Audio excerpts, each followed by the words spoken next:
안녕하십니까? 예. 저는 이제 지난 토요일은 수원 서부교회 헌당식이 있어서 이제 우리 서울을 갔습니다. 주일날은 이제 서대문 교회에서 예배드리고 내려왔습니다. 메시지도 참 훌륭했고 여러 가지로 많은 도전을 제가 받았습니다. 이제 올라가는 중에 약간의 그 접촉 사고가 있었어요. 대구에서 이제 막 빠져나가서 이제 진입로에서 뭐가 쾅 걷더라고요. 그래서 보니까 저희들이 이제 탔던 차보다 훨씬 큰 차가 이 옆에 측면을 콱 받고 촥 이렇게 됐어요. 깜짝 놀랐어요. 이제 우리 소명 자매님 운전하셨는데 아마 운전하신 분은 더 크게 좀 놀라셨는 것 같은데 그래도 다행히 주님이 지켜주셔서 저희들이 한 사람도 다치질 않았어요. 그러면서 제가 잠깐 이렇게 생각이 났던 것이 이렇게 교통사고 나서 죽을 수도 있구나.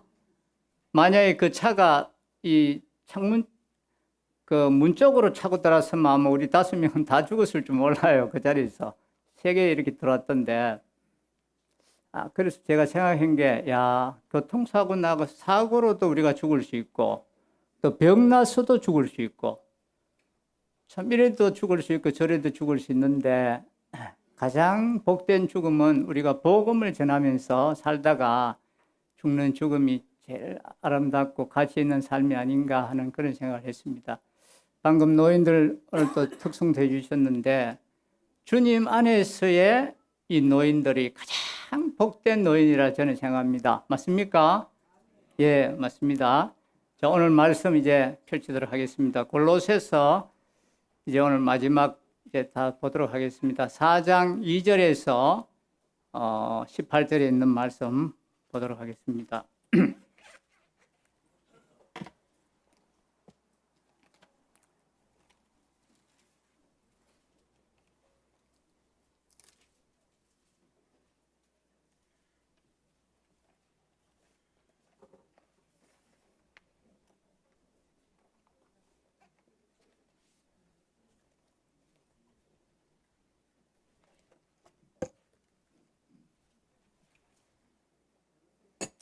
골로새서 4장 2절로 18절 말씀입니다. 오늘 제목은 우리는 교회의 역사에 어떻게 기록될 것인가 하는 이러한 제목을 붙여봤습니다. 우리는 교회의 역사에 어떻게 기록될 것인가. 자, 4장 2절 보시도록 하겠습니다. 4장 2절 기도를 계속하고 기도에 감사함으로 깨어있으라. 사도 바울은 기도에 전념할 것을 강조했습니다. 분명 우리가 하늘에 갔을 때 가장 큰 후회 중에 하나는 우리가 기도에 더 많은 시간을 들이지 않은 것일 수가 있습니다. 특히 우리의 기도가 응답된 그 범위를 알게 될 때 더더욱 그러할 것입니다. 응답되지 않은 기도에 관한 많은 의문들이 우리는 있을 수 있습니다. 그러나 그리스도인에게 가장 합당한 태도는 기도를 연구하고 분석하는 것이 아니라 단순한 믿음으로 계속 기도하는 것입니다. 기도를 계속할 뿐만 아니라 우리는 동시에 깨어 있어야 합니다. 이는 겟세마네 동산에서 제자들에게 하셨던 우리 주님의 말씀이 생각나는데 주님이 뭐라고 말씀했습니까? 시험에 들지 않도록 깨어 기도하라 그랬죠. 그때 제자들은 어떠했습니까? 제자들은 깨어 있지 않았었죠. 그래서 깊은 잠에 빠졌습니다. 우리는 이 잠에서 우리를 지켜야 할 뿐만 아니라 혼란하게 하는 이 생각들, 그러한 것들이 있지요. 그리고 우리는 무관심, 또 무기력함, 공상 이런 등에서도 우리를 지켜야 합니다. 우리는 이 기도의 시간이 빼앗기지 않도록 깨어 기도해야 하는 것입니다. 더불어 우리의 기도는 감사함으로 구해야 합니다. 우리는 과거에 응답하신 것에 감사해야 할 뿐만 아니라 우리는 그분이 아직 응답하시지 않은 우리가 지금 간구하고 있는 이러한 것들에 대해서도 믿음으로 주님께 감사할 수 우리가 있습니다. 이 주님의 사랑은 우리에게 최고의 것을 주시기를 원하십니다. 또 주님의 지혜는 우리를 위한 최고의 것을 알고 계십니다. 그리고 주님의 능력은 우리를 위한 최고의 것을 갖고 계신다는 것입니다. 자, 이제 3절 보십시다. 또한 우리를 위하여 기도하되 하나님이 전도할 문을 우리에게 열어주사 그리스도의 비밀을 말하게 하시기를 구하라. 내가 이 일 때문에 매임을 당하였노라 그랬습니다. 바울은 이 골로새인들에게 바울 자신과 이제 로마에서 자기와 함께한 동역자들 또 일꾼들을 위해서 기도해 줄 것을 지금 요청하고 있습니다. 이 바울은 자신이 감옥에서 풀려나기보다는 하나님께서 그에게 이 말씀을 전할 문을 열어달라고 부탁한 것은 참으로 아름다운 모습이 아닙니까? 사도 바울은 하나님께서 자기에게 문을 열어주시기를 원했습니다. 이 말씀 안에 우리가 아주 중요한 교훈이 여기에 담겨 있습니다. 우리는 이 섬김의 일을 하는 데 있어서 우리 힘으로 문을 열고 들어갈 수도 있습니다. 그럴 수도 있고 또 주님께서 열어주신 문으로 들어갈 수도 있습니다. 만약 주님께서 우리에게 문을 열어주신 것이라면 우리는 그분의 인도하심을 알고 확신 가운데 그곳에 우리는 들어갈 수가 있습니다. 이와 달리 우리 힘으로 문을 열고 들어간다면 우리는 우리가 주님의 뜻 안에 있는지 확신할 수가 없게 되겠지요. 이 하나님의 사역이라 불리는 우리가 일들을 진행할 때에도 이 세상적인 방법으로 강행하려는 때가 우리가 있습니다. 바울의 이 특별한 요구는 완전한 문이 이 그리스도의 비밀을 전하기 위해서 그에게 열리는 것이었습니다. 왜냐하면 바울은 지금 매여 있기 때문에 그렇습니다.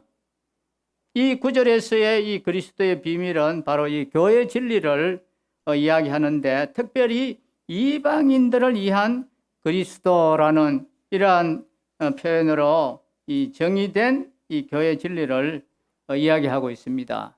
이것은 바울에게 임된 이 복음의 특별한 측면을 말해주고 있습니다. 이 유대인들이 끝내 이 바울을 이제 제수의 몸으로 제수의 신분으로 로마까지 보내게 된 것도 그가 이방인들도 이 유대인과 동일한 방법으로 구원을 받을 수 있다고 하는 이 말에 이들은 불쾌하게 생각하고 해서 바울을 이제 제수의 몸으로 그렇게 하도록 했습니다. 이제 4절 보십시다. 그리하면 내가 마땅히 할 말로서 이 비밀을 나타내리라 그랬습니다. 바울은 이 비밀을 사람들이 쉽게 깨달을 수 있도록 분명한 말로서 나타내기를 원했습니다. 또한 이것은 그리스도를 전하고자 하는 모든 성도의 이 소원이 되어야 하는 것입니다. 이 구원의 진리라는 것은 심오한 것이 아닙니다. 우리는 많은 사람들에게 우리는 복음을 전해야 됩니다. 우리의 이웃들에게 또 직장 동료들에게 우리와 접한 사람에게 이 복음을 전해야 되는데 그렇게 하기 위해서 우리는 이 단순하고 분명하게 이 복음의 메시지를 전해야 됩니다. 그러한 것들을 우리가 잘 훈련을 해야 되겠죠. 자, 이제 5절 보십시다. 예인에게 대해서는 지혜로 행하여 세월을 아끼라 그랬습니다. 우리 성도들은 애인을 향해서는 지혜로 행해야 됩니다. 믿지 않는 자들이 성도들의 이 매일의 행동을 주의 깊게 지켜보고 있다는 것을 우리가 인식하면서 살아야 하는 것입니다. 이 세상은 우리의 말보다 우리의 행동에 더 많은 관심을 보이고 있습니다. 에드가 게스트의 말처럼 사람들은 그리스도인들의 설교를 듣기보다는 보기를 더 좋아한다고 했습니다. 들려지는 선포보다도 드러나는 삶에 더 주목한다는 말이 되겠죠. 성도들의 입술로 그리스도를 고백할 뿐만 아니라 그의 삶과 행동이 그의 말과 일치해야 한다는 것을 그 의미가 되겠습니다. 말은 많으나 행함이 적다는 말을 우리 성도들은 안 되겠습니다. 자, 6절 보겠습니다. 너희 말을 항상 은혜 가운데서 소금으로 맛을 냄과 같이 하라. 그리하면 각 사람에게 마땅히 대답할 것을 알리라 했습니다. 우리가 이 소금으로 맛을 낸과 같이 항상 은혜 가운데 말을 한다면 우리는 각 사람에게 마땅히 대답할 바를 알게 된다고 했습니다. 우리의 말이 항상 은혜 가운데 이 소금으로 맛을 낸과 같이 되려면 어떻게 하면 되겠습니까?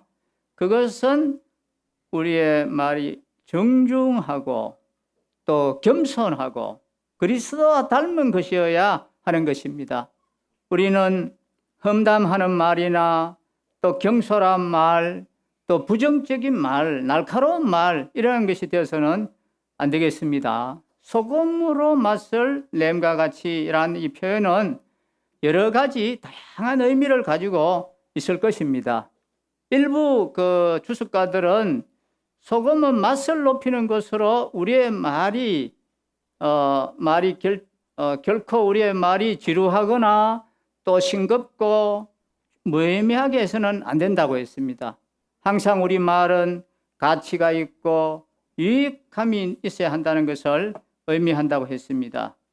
또 라이트 푸드는 이교도 작가들이 재치에 대한 비유적 표현을 이 소금으로 사용을 했다고 합니다. 그래서 바울은 이 재치를 지혜로 바꾸었습니다.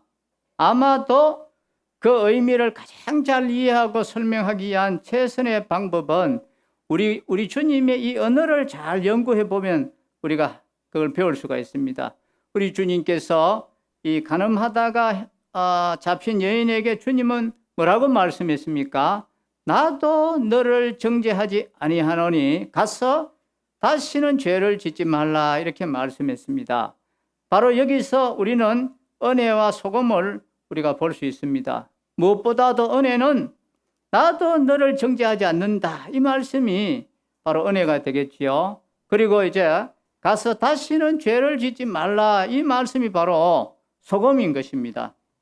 자, 이제 두 번째는 이제 예수님은 이 야곱의 우물 곁에 있던 여인에게 말을 걸었습니다. 나에게 물 좀 달라 이렇게 했습니다. 그리고 한참 이야기하다가 이 예수님이 그 여인에게 뭐라고 했느냐 하면 가서 너의 남편을 불러오라고 말씀했습니다. 이 첫 번째 말씀이 바로 은혜라면 이 두 번째 말씀이 소금과 같은 것입니다. 그 이유는 이 두 번째 말씀으로 여인이 자신의 제약된 상태에 대한 그 양심의 가책을 느낄 수 있었습니다. 그리고 그 다음에 보면 각 사람에게 마땅히 대답할 것을 알리라 그랬습니다.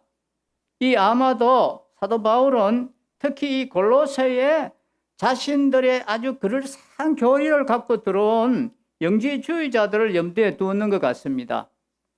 골로새인들은 그러한 잘못된 가르침을 전하는 이 거짓 교사들에게 지혜롭고 신실한 이 소금과 같은 답변을 준비했던 것입니다. 자, 7절 보십시다. 두기고가 내 사정을 다 너희에게 알려주리니 그는 사랑받는 형제요 신실한 일꾼이요 주 안에서 함께 종이 된 자니라 그랬습니다. 두기고는 이제 이 서신을 로마에서 골로새로 이제 전달하기 위해서 바울이 택한 사람입니다. 맥클라렐은 이렇게 이야기했습니다. 말씀이 담긴 이 양피지가 그 도시의 영광과 화려함보다 더 오래 남을 것이었다.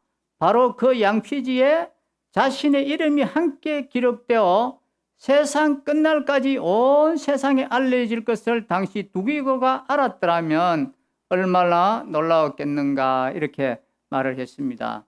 그 영광을 묘사했습니다. 이 바울은 성도들에게 이 두기고가 도착할 때 자신에 관한 모든 사정을 얘기해 줄 것이라며 성도들을 안심시켜 주고 있습니다. 바울이 두기고에 부여한 이 호칭을 한번 연결해서 읽어보면 참 좋습니다. 바울은 두기고를 이야기할 때 어떻게 평가를 했습니까? 사랑받는 형제요 그랬죠. 우리는 형제들 이 중에서 사랑받는 형제, 이것보다 더 좋은 칭호가 없습니다. 그리고 일꾼으로서는 신실한 일꾼이요, 일꾼으로서는 신실한 일꾼, 이것보다 더 좋은 칭호가 없습니다. 그리고 주 안에서 함께 된 종이라고 불렀습니다. 오늘날 다 그런 건 아니겠지만 일부 대형 교회나 이런 목사님들에게 부여했던 아주 거창한 직함보다는 이 두기고와 같은, 얼마나 그 이름이 순수하고 더 아름답습니까? 자, 그는 사랑받는 형제라 그랬습니다. 그는 하나님의 사랑을 받았습니다. 또 바울의 사랑을 받았습니다. 성도들의 사랑을 받는 자입니다. 그는 먼저 사랑을 받았고 그 사랑을 또 되돌려서 이웃에게 주는 그런 사람이었습니다. 그리고 그는 신실한 일꾼이라고 했습니다. 두기고는 믿을 수 있는 봉사자다 이 말입니다. 하나님의 집의 근거릇이 분명합니다. 두기고는 이런 신실한 동력자를 둔 바울은 행복한 사도요, 이런 동력자들의 도움이 그를 큰 사도가 되게 해주는 것입니다. 그리고 그는 주 안에 함께 종이 된 자다 그랬습니다. 두기고는 주님의 종으로 이 바울과 같이 안전하게 주님께 순종하고 복종하는 생활을 해온 주님의 신실한 노예요, 또 동료 종이라고 추천할 만한, 믿을 수 있는 그러한 제자였습니다. 자, 이제 8절 보십시다. 8절. 내가 그를 특별히 너희에게 보내는 것은 너희로 우리 사정을 알게 하고 너희 마음을 위로하게 하려 함이라 그랬습니다. 이 두기고의 골로새 여행은 두 가지 목적이 있었습니다. 첫째로 이 성도들에게 이 바울과 로마에 있는 바울의 동행들의 이 동료들에 관한 이 소식을 전하는 것이었고, 둘째는 골로새 성도들의 마음을 위로하는 것이었습니다. 여기 위로하다는 말은 강건케 한다 혹은 확고히 하다 이런 뜻입니다. 골로새에서 이 바울의 사역은 골로새 성도들로 하여금 그 당시에 널리 퍼져 있던 이 잘못된 가르침에 대항해서 견고한 믿음을 세우도록 하는데 영향을 주었습니다. 자, 이제 9절 보시겠습니다. 9절. 신실하고 사랑을 받는 형제 오네시모를 함께 보내노니 그는 너희에게서 온 사람이라 그들이 여기 일을 다 너희에게 알려주리라 그랬습니다. 이 오네시모는 바울이 빌레몬에게 보낸 서신에게 등장하고 있고 바울의 사랑을 떠올리게 하는 그 이름이지요. 오네시모는 빌레몬에게서 탈출한 노예였는데 처벌을 피하기 위해서 로마로 도망을 쳤습니다. 그러다 이 오네시모는 사도 바울과 이제 어떻게 만나게 되었고, 바울은 이 노예에게 주 예수 그리스도의 복음을 전했습니다. 이 복음은 사람을 변화시킵니다. 과거의 도둑놈이었던 자가 이제는 신실하고 사랑을 받는 형제가 되었습니다. 그리하여 이제 오네시모는 자신의 전 주인 곧 골로새에 있는 빌레몬에게 이제 되돌아가기 위한 여정을 이제 떠나려 지금 하고 있습니다. 오네시모는 바울이 쓴 편지 이 빌레몬서를 빌레몬에게 전달할 것입니다. 반면에 이 두기고는 골로새 교회에 쓴 편지 이 골로새서를 이제 전달했습니다. 여러분은 이 두 형제들이 바울이 쓴 이 편지들을 가지고 도착했을 때 이 골로새 성도들에게 있었을 그 감격스러운 한영을 한번 상상할 수 있겠습니까? 아마도 이 골로새 성도들은 그날 밤늦게까지 앉아서 로마의 상황에 관해서 질문하고 주님을 섬기는 데 있어서 바울의 지칠 줄 모르는 그러한 담대한 용기에 대해서 전해 들었을 것입니다. 나의 부모나 스승이 나를 평가하고 타인에게 추천할 수 있는 기회가 된다면 어떻게 우리는 소개가 될까요? 우리도 이 두기고나 오네시모처럼 스승의 신뢰를 받을 뿐만 아니라 누구에게나 믿고 추천할 수 있는 그러한 성도들이 우리가 되었으면 좋겠습니다. 두기고와 오네시모는 이 골로새서 또 빌레몬서의 서신을 전달했습니다. 그때는 지금처럼 편지를 종이에 쓴 것이 아니라 이 양피지에 썼습니다. 이 로마에서 골로새까지는 상당히 먼 거리입니다. 이 머나먼 길에 주옥 같은 이 무거운 서신을 메고 전달을 했습니다.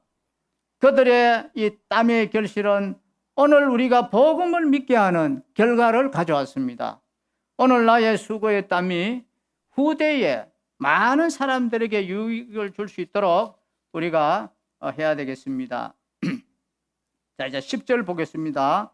10절, 나와 함께 갇힌 아리스다고와 바나바의 생질 마가와 이 마가에 대하여 너희가 명을 받았으며 그가 이르거든 영접하라 그랬습니다.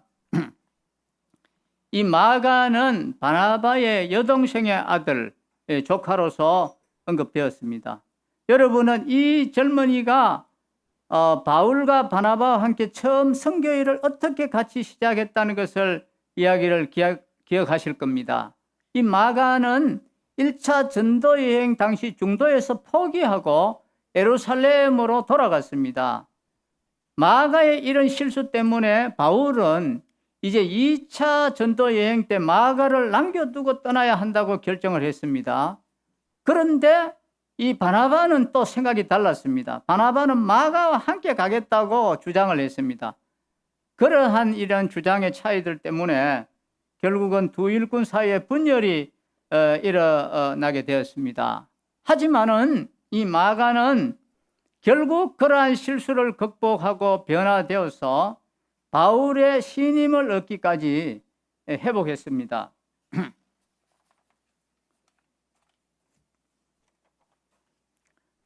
마가는 연약하고 부족한 사람입니다.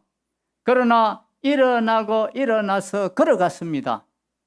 그래서 잠언 24장 16절에서 말씀하시기를 대저 의인은 7번 넘어질지라도 다시 일어나려니와 악인은 재앙으로 인하여 엎드러지니라고 말씀했습니다. 의인은 7번 넘어져도 왜 다시 일어납니까? 악인은 5번만 넘어져도 못 일어납니다. 악인은 자꾸 마귀가 속삭입니다. 포기해라, 끝장났다, 이렇게 말을 합니다. 그러나 주님을 의지하는 사람 의인은 몇 번 넘어져도 하나님이 또 일으킬 수가 있다는 것을 믿는 것입니다. 그렇기 때문에 의인은 7번 넘어져도 다시 일어날 수가 있습니다. 인간 나를 볼 때는 일어나지 못합니다. 마가와 같이 연약한 자도 하나님의 일꾼이 될 수가 있습니다. 하나님의 동력자가 될 수가 있습니다. 단지 넘어지고 부족하고 약해도 주님을 바라보고 다시 일어나는 그 사람, 어린아이가 그런 말을 할 때 넘어졌다고 해서 못 일어나고 누워버리면 어떻게 됩니까? 그 애는 영영이 안전뱅이가 되고 말겠지요. 그렇지만 넘어져도 일어나고 또 넘어져도 또 일어나면 나중에는 걔는 뛰어갈 수가 있습니다. 우리가 넘어진 것이 중요한 것이 아니라 일어나는 것이 중요한 것입니다. 어디에서 넘어졌든지 다시 주님을 바라보고 일어서면 이게 훈련이 되어가지고 끈질기게 하나님 앞에서 우리가 따라갈 수가 있습니다. 자, 만약 마가가 이 골로새를 방문해 했다면 성도들은 그를 영접하라는 이야기를 들었을 것입니다. 이 마가는 젊어서 실수한 때가 있었지만 그 이후에 그의 삶을 이렇게 보면은 바나바의 건의와 지도 아래서 훌륭한 일꾼으로 변화되어서 로마에서 바울과 이제 재결합하게 되고 그와 더불어 옥중 생활을 했습니다. 바울은 은숙하게 변화된 이 마가를 매우 자랑스럽게 여겼습니다. 그는 바울의 이제 순교 이후에는 베드로를 도와가지고 동력자가 되었고 이 베드로의 가르침을 토대로 이 성령의 감동으로 마가는 마가복음을 기록했습니다. 우리도 마가와 같이 젊어서 또 처음 믿고 실수한 것을 거울 삼아서 그 누구보다 성숙한 성도들이 되어서 후대에 빛나는 업적을 남기는 성도들이 되도록 하십시다. 자, 11절 보십시다. 유스도라 하는 예수도 너희에게 문안하느니라. 그들은 헬라파이나 이들만은 하나님의 나라를 위하여 함께 역사하는 자들이니 이런 사람들이 나의 위로가 되었느니라 그랬습니다. 유스도에 대하여는 이제 본문 이외에 다른 기록이 없습니다. 그의 활동도 기록이 없어 우리가 알 수 없는데 이 유대인으로 바울의 동역자로 그렇게 우리가 볼 수 있습니다. 유스도라는 이 그거는 로마의 이름인데 정의라는 그런 뜻이 있습니다. 정의. 아마 바르고 이롭게 살으라고 그렇게 지었는가 싶어요. 정의라는 뜻이고 히브리 이름으로는 그게 예수라는 뜻입니다. 예수. 이는 율법에 충실한 유대인들이 즐겨 사용한 이름인데 이 골로새 교회의 문안을 전할 정도의 신분이 있는 것으로 보입니다. 이상 이러한 세 사람은 할례파입니다. 즉 유대인 출신이라는 뜻입니다. 당시 유대인 출신 성도들은 예수를 믿어도 할례를 받아야 된다고 주장해서 교회의 많은 문제를 야기시켰습니다. 그러나 이들만은 율법주의에 되돌아가지 않고 하나님 나라를 위하여 함께 역사하는 신실한 자들이다 이 말이죠. 유대 율법주의의 피해를 받고 있는 이 골로새 교회 이들의 바른 삶을 소개하는 것은 너무나도 당연한 일이 되겠습니다. 자, 이제 12절 보겠습니다. 그리스도 예수의 종인 너희에게서 온 에바브라가 너희에게 문안하느니라. 그가 항상 너희를 위하여 애써 기도하여 너희로 하나님의 모든 뜻 가운데서 완전하고 확신 있게 서기를 구하나니 그랬습니다. 이 에바브라는 골로새 교회를 설립한 자로서 그가 로마에 와서 이제 골로새 교회의 사정을 바울에게 이제 보고함으로 해서 이 골로새서가 쓰이게 되었습니다.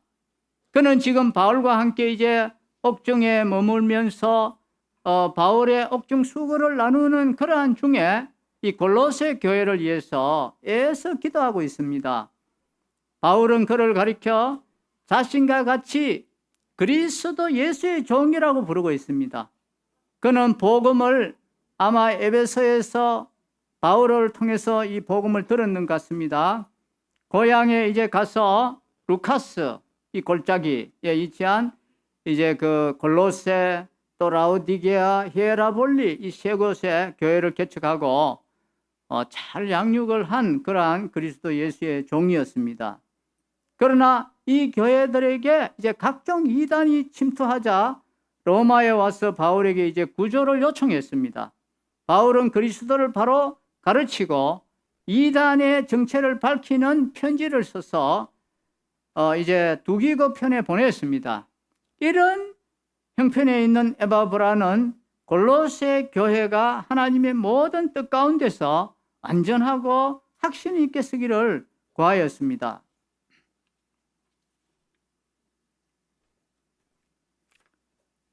자, 13절 보겠습니다. 그가 너희와 라오디게아에 있는 자들과 히에라볼에 있는 자들을 위하여 많이 수고하는 것을 내가 증언하노라 그랬습니다. 바울은 이 에바브라가 골로새 성도들을 위해서만이 아니라 이 라오디게아와 히에라볼에 있는 자들을 위해서도 기도로 많이 수고했다고 증언하고 있습니다. 에바브라는 자신과 개인적으로 친분이 있는 하나님의 사람들에게 관심을 갖고 있었습니다. 에바브라는 아주 긴 기도 목록을 가지고 있었을 것입니다. 저희 장모님도 지금 올해 연세가 94세입니다. 근데 이분도 보면은 기도의 사람이에요. 그 자기 다니는 교회 성도들, 가족들, 우리 남부교회 어린아이들 위해서까지도 계속 기도하시는 이런 분이신데 얼마나 참 훌륭한 기도의 동력자이십니다. 우리 이번에 서울 올라갈 때 김정수 형님도 이번에 휴가가 같이 맞아서 같이 이제 갔는데 서울에 올라갔습니다. 개인 또 휴가를 받아서 다른 데 시간도 보낼 수 있었는데 이 장모님 찾아뵈려고 서울까지 또 가시고, 평상시에 제가 옆에서 보면 참 이 형님이 효자이신 그런 모습을 참 보고 제가 많이 또 도전도 받습니다. 에바브라가 매일 기도 중에 각 사람을 기억했다는 것은 결코 놀라운 일이 아니겠지요. 자, 이제 14절 보겠습니다. 사랑을 받는 의사 누가와 또 데마가 너희에게 문안하느니라 그랬습니다. 이 사랑을 받는 의사 누가라 그랬습니다. 누가는 어떤 인물입니까? 이 성경을 읽어보면은 그는 바울의 제2차 선교 여행에 같이 동행을 했습니다. 그리고 이제 빌립보에서 바울과 함께 참여했고, 또 제3차 선교 여행 때에는 바울을 따라 예루살렘에까지 왔습니다. 또 바울이 체포되어 로마로 호송될 때도 함께 동행을 했고, 바울의 이 옥중 생활에도 함께 했습니다. 그는 의사일 뿐만 아니라 역사가요, 또 헬라어의 아주 해박한 지식을 가진 문필가였습니다. 본문에 사랑받는 의사 누가라고 한 것은 그가 그리스도의 사랑을 입어서 그리스도인을 사랑하였고 성도로부터 사랑을 받는 일꾼이었습니다. 특히 바울에게 있어 이 누가는 정말 필요한 인물이었습니다. 그는 육체적으로 연약한 바울을 그림자처럼 따라다니면서 그를 돕고 선교 사역에 차질이 없도록 해주었습니다. 디모데후서 4장 9절에서 11절을 보면 다른 사람들이 바울을 떠나도 누가만은 떠나지 않았다. 떠날 수도 없었습니다. 이렇게 훌륭한 바울에게 누가와 디모데 같은 귀한 동력자가 있어서 하나님의 크신 일을 하게 되었습니다. 이 시대에도 누가와 같이 전면에 나서지 않고 배후에서 지원하는 이 세계력이 얼마나 필요합니까? 자, 이제 그 다음에 보면 또 데마가 너희에게 문안하느니라 그랬습니다. 데마를 소개하고 있습니다. 데마는 이때만 해도 바울 곁에서 동력자가 되어서 이 골로새 교회에 문안을 할 정도로 충성된 일꾼이었습니다. 그러나 이제 사도 바울이 1차 투옥 후 잠시 석방되었다가 2차에 투옥되자 이 고난을 이기지 못하고 세상을 사랑하여 바울을 버리고 데살로니가로 갔다 그랬습니다. 우리는 여기서 현재는 우리가 서임받고 있으나 후에는 복음에 이탈될 가능성도 있다는 사실을 우리는 명심해야 되는 것입니다. 우리는 데마와 같이 낙오자가 되지 않도록 늘 깨어 있어야 되겠습니다. 자, 이제 15절 보십시다. 라오디게아에 있는 형제들과 num바와 그 여자의 집에 있는 교회에 문안하고 그랬습니다. 이제 바울은 이 라오디게아에 있는 형제들과 num바와 그 여자의 집에 있는 교회에게 문안을 합니다. 우리는 이 요한계시록 3장 14절에서 22절에 보면 이 라오디게아 교회를 우리가 다시 볼 수가 있습니다. 이 라오디게아 교회는 하나님을 향한 열심을 버리고 미지근해졌습니다. 이 라오디게아 교회는 아주 물질을 따라가는 물질주의였고 또 교만에 빠지게 되었습니다. 라오디게아 성도들은 자기들은 모든 것이 부유하다 생각해서 자기들이 벌거벗었다는 것을 깨닫지를 못했습니다. 성경 교사들은 눈바가 남자인지 여자인지에 관해 확실하게 알 수 없다고 말합니다. 여기에 보면은 여자인 것 같은데 또 킹제임스 버전에 또 찾아보면 또 남자로 또 되어 있어요. 그래서 성경학자들이 남자인지 여자인지는 분명하지 않다고 하는데, 그러나 분명한 것은 골로새에 있는 그의 집이 교회가 있었다고 하는 것은 그것은 분명한 사실입니다. 물론 그 당시의 성도들은 오늘날처럼 화려한 이런 교회 건물을 가지고 있지 않았습니다. 하지만 우리는 교회에서 하나님의 능력이 화려한 어떤 건물이나 값비싼 시설보다 더 중요하다는 것을 우리는 기꺼이 우리가 동의를 할 것입니다. 하나님의 능력은 건물이나 시설에서부터 나오는 것이 아닙니다. 웅장하고 화려한 교회 건물은 종종 하나님의 능력을 가리는 장애물이 되기도 합니다. 16절 이제 17절 보겠습니다. 16절 이 편지를 너희에게서 읽은 후에 라오디게아인의 교회에서도 읽게 하고 또 라오디게아로부터 오는 편지를 너희도 읽어라. 아키포에게 이르기를 주 안에서 받은 직분을 삼가 이루라고 하라 그랬습니다. 이 서신은 이제 골로새에 전해진 후에 라오디게아 교회에도 보내 그들 역시 동일한 가르침을 받도록 했습니다. 그러나 우리가 계시록 3장에서 알 수 있듯이 이 라오디게아 교회는 서신의 가르침을 따르지 않았습니다. 바울은 또한 이 라오디게아에서 온 서신을 골로새 성도들이 읽도록 권하고 있습니다. 그리고 바울은 이제 아키포에게 그가 주 안에서 받은 직분을 주의하여 완성하라고 이렇게 말하고 있습니다. 여기서 우리는 바울이 언급한 직분이 무엇인지 정확하게 알 수는 없습니다만은 많은 사람은 아키포가 아마 빌레몬의 아들이었고 이 골로새 교회에서 사역을 맡아 섬겼을 것으로 보고 있습니다. 아마도 지금 에바브라는 골로새 교회의 사역자인데 지금 골로새 교회가 어려워가지고 로마에 지금 바울 곁에 있다 말입니다. 아마 이때 이 아키포가 교회를 사역을 했는가 이렇게 좀 봐지기도 합니다. 만약에 이 구절에서 아키포의 여기 보면 17절에 한번 보십시오. 다 같이 한번 읽어보십시다. 시작. 아키포에게 이르기를 주 안에서 받은 직분을 삼가 이루라고 하라. 자, 여기에 사도 바울이 이제 부탁을 하는데 아키포에게 주 안에서 받은 직분을 삼가 이루라 그랬습니다. 자, 이거를 아키포 대신 내 이름을 한번 읽어봅시다. 시작. 현주에게 이르기를 주 안에서 받은 직분을 삼가 이루라. 여러분들 각자 이름을 넣어서 동훈이에게 이르기를 주 안에서 받은 직분을 삼가 이루라. 이렇게 우리 말씀을 한번 받아보면 좋겠지요. 만약에 우리가 주 안에서 받은 직분을 삼가 이루라고 하시는 이 성령님의 음성을 듣게 된다면 이 구절은 우리에게 더욱 의미가 있을 것입니다. 주님께서는 우리 각자에게 봉사의 일을 맡기셨습니다. 이제 머지않아서 우리 주님께서는 우리가 일한 것을 계산하실 그날이 있을 것입니다. 자, 이제 마지막으로 18절을 보겠습니다. 나 바울은 친필로 문안하노니 내가 매인 것을 생각하라. 은혜가 너희에게 있을지어다 그랬습니다.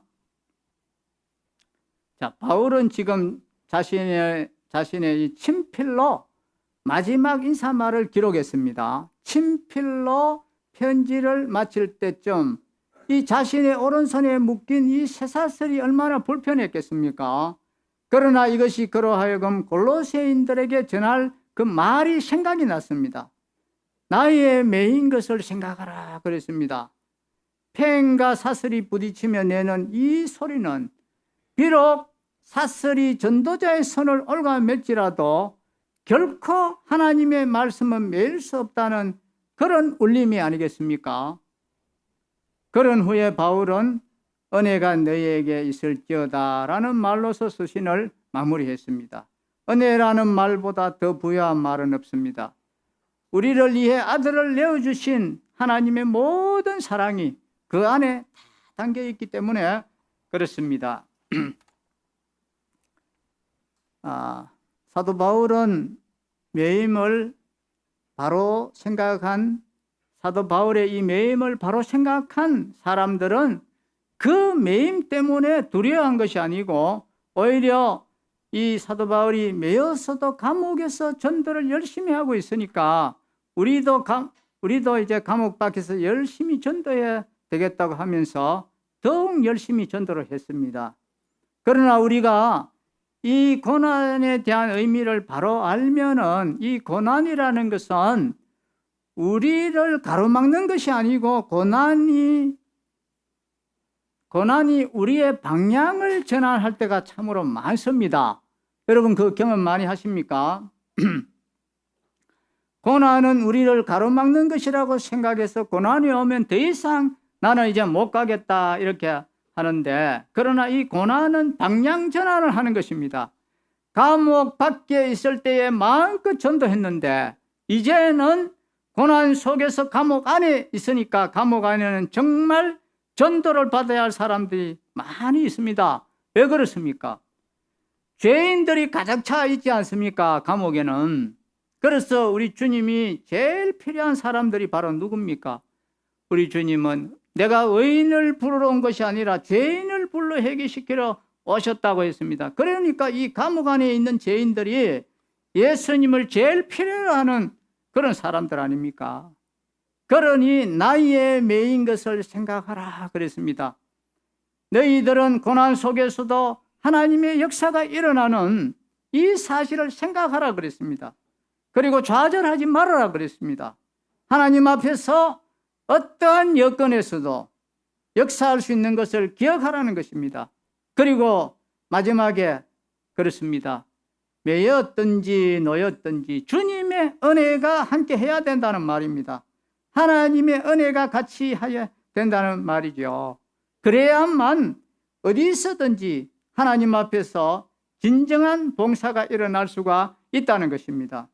이 말씀을 통해서 우리들도 다한 동력자라는 사실을 우리가 잊어서는 안 되겠습니다. 누가처럼 자기의 아름다운 생업, 세속적으로 말하면 상당히 좋은 고급 직업도 주님을 위해서 바쳤습니다. 눈바처럼 자기 가정도 주님을 위해서 바쳐서 예배의 처소로 삼았습니다. 우리는 이 땅에서 살면서 예수를 위해서 무엇을 바칠까요? 주님을 위해서 무엇을 드릴까요? 주님을 위해서 어느 부분에서 내가 봉사를 할까요? 이 사실을 찾을 때에 하나님께서 우리를 신실한 일꾼으로 삼으십니다. 그 어려운 역경 속에서 역사하는 체험을 하게 하십니다. 우리는 이 땅에서 문제가 없는 것이 행복이 아닙니다. 문제를 해결해 나가면서 주님을 나타내는 그것이 우리가 해야 될 일입니다. 그러니 많은 문제가 있다는 사실을 우리는 감사해야 되겠지요. 문제는 우리에게 기도하게 합니다. 문제는 우리에게 문제를 지고 갈 수 있는 능력을 주십니다. 그 때문에 문제를 보고 한탄할 것이 아니라 문제를 가지고도 봉사할 수 있는 그러한 능력을 우리가 구해야 되겠습니다. 바울은 자신의 친필로 마지막 인사말을 기록했습니다. 친필로 편지를 마칠 때쯤 자신의 오른손에 묶인 이 쇠사슬이 얼마나 불편했을 것입니다. 그러나 이것이 그로 하여금 골로새인들에게 전할 말이 생각나게 했습니다. 나의 매인 것을 생각하라 그랬습니다. 팽과 사슬이 부딪히며 내는 그 소리는 전도자의 손은 손을 올갈매질라도 결코 하나님의 말씀을 매일 수 없다는 그런 울림이라 했습니다. 오늘 성령께서 이제 이 골로새서를 읽고 상고한 우리에게 이제부터 너희가 주 안에서 받은 직분을 이루라고 말씀하십니다. 지금 받은 직분이 나에게 있어 더 없는 영예를 알고 말씀에 근거해서 이 성령의 능력을 의지하고 우리가 바르고 능력 있게 감당합시다. 그리하여 당시 골로새 교회보다 더 이단 사상으로 얼룩져 있는 이 교회들을 세우는, 바르게 세우는 이 역사에 우리가 주역들이 되어야 되겠습니다. 성령께서 사도행전을 기록하신 이후에 계속해서 교회의 역사를 지금 기록하고 계십니다. 골로새 교회를 중심으로 역사하는 일꾼들을 여러 각도에서 소개하던 성령께서 이 시대에 교회에서 신앙생활하는 성도들의 행적과 그 업적을 평가하시고 기록하고 계십니다. 나는 이 시대 한국 교회 사회 그리고 세계 교회 사회 어떤 일꾼으로 기록되고 평가받을 수 있겠습니까? 말씀 속에서 늘 자신을 살펴서 가장 귀하게 기록되는 그런 성도들이 되었으면 좋겠습니다. 혹시라도 이 데마처럼 우리 가운데 그런 사람이 배출되지 않았으면 좋겠습니다. 기도하겠습니다. 아버지 하나님, 주님께서 아무것도 아닌 저희들을 구원하시고 또 주님의 몸된 교회에서 봉사 일을 할 수 있도록 저희들에게 일을 맡기시고 인도해 주시니 감사합니다. 아버지 하나님, 어떠한 우리 삶의 고난이 있다 할지라도 우리는 좌절하고 포기할 것이 아니라 주님을 의지하고 더 좋은 것을 주시기를 원하시는 그 주님을 바라보며 주님께서 맡기신 일을 끝까지 충성스럽게 이루어드리는 저희들의 삶이 되기를 바랍니다. 사도 바울은 쇠사슬에 매여서도 이 복음을 기꺼이 전했으며 이것을 기억하라고 말씀했습니다. 여기에 많은 종들이 소개가 되어 있습니다.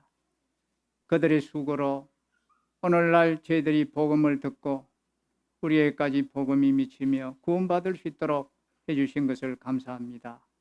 주님 홀로 세세무궁토록 존귀와 영광과 찬양을 받으시옵소서. 주 예수 그리스도의 이름으로 감사하며 기도하옵나이다. 아멘.